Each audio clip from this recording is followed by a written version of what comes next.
Hi. You're going to have to forgive me for being ridiculously nervous, and I'm very new to understanding this.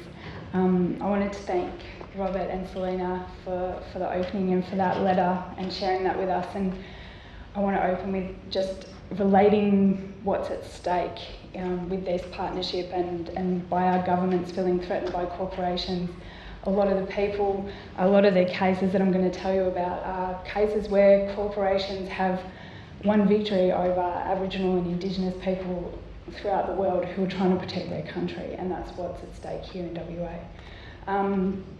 There was a WikiLeaks leak of the environment chapter of the TPP, and I think to frame what that is this amazing example of corporate greenwashing, and it talks about sustainability, sustainable development. It talks about environmental laws of different countries and how that's great that these countries have it and we're all working towards sustainability and environmental protection. But what it doesn't talk about is the reality of what happens when a government doesn't grant an environmental permit to a mining company. And that's kind of what has happened in the past with these free trade agreements. So Scott mentioned the North America Free Trade Agreement. There's also the Central America Free Trade Agreement, and as Corinne mentioned, this Transatlantic Trade Investment Partnership. And throughout these agreements, these free trade agreements, is the mechanism by which these companies can challenge governments over refusing to grant permits and licences for environmental destruction.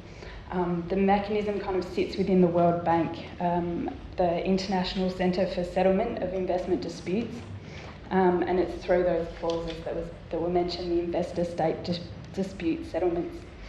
And that's been used against governments on a number of occasions. And I want to talk about one in particular actually not through CAFTA, but they tried it, a Canadian company called Pacific Rim.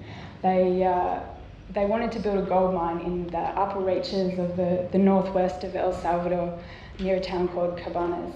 And last year we were really fortunate to meet Vitalina Morales, who was from that town, and she came and spoke to us about what struggle they were going through there. So this company, Pacific Rim, planned an open-cut cyanide heap leach gold mine, and that area is in a water catchment for the rest of the country, so impacting on the drinking water for almost a whole nation. And the people in Cabanas, they stood up and they fought. They said, no, this isn't okay, we don't want this to happen. And through really amazing campaigning, they got the government on side. And the El Salvadorian government said no to granting environmental permits for Pacific Rim. There were, in the process of all of this happening, so much intimidation and violence in the community that people believe was from the company. There was one example of a young man, Francisco Duran Ayala, and he was found dead, 2 gunshot wounds to the head. After he was involved in some anti-mining activism in his community, pasting up flyers about Pacific Rim and about the mining agreement. And there was Vitalina Morales spoke to us about some other acts of intimidation from community leaders. So despite all of that kind of intimidation and fear, this community stayed strong, and so did the government. Pacific Rim went to the World Bank, to the International Centre for Settlements of Investment Disputes, and they said that El Salvador had failed to issue an environmental permit under El Salvadorian foreign investment law. So not even under a free trade agreement, but under El Salvador's foreign investment law, and they were suing for $315 million. The process of going to court for the El Salvadorian government in court costs for 1 year costs half of the nation's education budget just to defend themselves against this company. They tried then to take El Salvador to court again through the World Bank under CAFTA, so under the Central American Free Trade Agreement. And the World Bank threw that out. They said, no, I think one court case is enough for El Salvador. But the threat is there. So They then tried to sell the company, sell the mine to an Australian company, Xstrata. Xstrata, I think, through all this dispute, backed out in the end, and they're not a nice company. It wouldn't surprise me if they did actually go into that situation. So that situation is ongoing. The World Bank has got, I believe, 169 cases pending, and a third of those are related to oil, mining and gas, and they're predominantly against poor nations. The North America Free Trade Agreement, a similar case, I think a couple of people mentioned coal seam gas in Quebec. A company, Lone Pine, challenged a provincial government in Quebec, suing them for $250 million for suspending shale gas mining.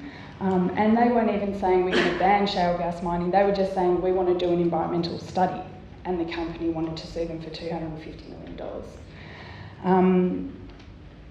And I wanted to raise that one because I wanted to look at what's happening in Western Australia at the moment with coal seam gas and uranium mining. And I think we are in a position now, if this agreement goes ahead, where we are opening ourselves up to those kind of things. 2008, Colin Barnett lifted the ban on uranium mining in Western Australia.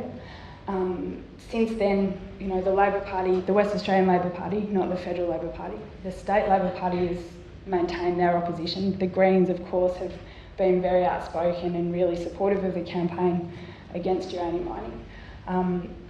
If we are in a position in the future where we do have a different government in Western Australia and our campaign to try and push a ban back on uranium mining, with this kind of agreement in place, the potential for legal action against our government and us, the taxpayer, is high. And that's something that companies are intimidating our current government with already.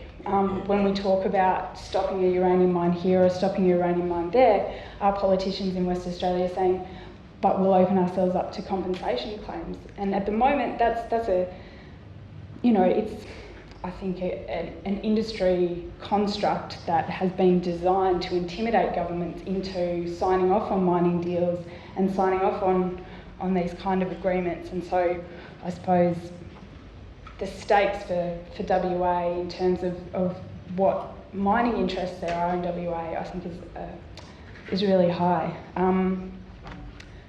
That's all I really wanted to say, and bring it back to just some of those risks. Now, I'm also just going to give a little plug for these little postcards. They've been put together by a group called Publish What You Pay, which is a really great alliance. They're talking about tax and transparency. So I suppose in all of this, it's not just about what's going to happen to WA, but what West Australian mining companies are likely to do overseas in Africa and the Philippines, and that's a whole other very scary story. But this is a campaign they've got at the moment to get these companies to disclose how much tax they're paying and to who and for what, which is an important part of keeping these companies honest about and challenging their social licence to operate.